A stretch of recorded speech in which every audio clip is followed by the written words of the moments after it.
橫琴又有新住宅出嚟啦，而且咧28000到31000一平方咋喎，精裝現成嘅吓。咁好似呢度嘅話咧，嗱94方嘅2房2衛雙陽台嘅設計，好似呢個廚房咁樣嘅話咧，出面仲有個生活陽台㗎，都一樣望到海景嘅。咁呢一個嘅話咧，超通風啊，南北通㗎。因為佢好似個梯一字形咁樣板樓式嘅，咁好似呢一邊嘅話咧，2個套房都完全冇問題啊。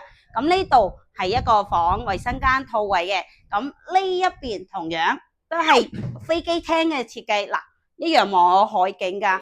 咁好似呢度嘅單位嘅話咧，佢係屬於70年嘅住宅嚟㗎，可以落戶橫琴，亦都可以咧自由出入澳門㗎。而且咧小朋友如果喺呢邊讀書嘅話咧，亦都係可以享受到呢度嘅江南學校嘅。咁如果你話要考澳門大學嗰陣時咧，仲可以額外加20分嘅。同埋呢度嘅位置咧係屬於我哋嘅橫琴10里花海長廊嚟嘅，樓下咧你就可以去露營㗎啦。有興趣嘅朋友可以點個頭像。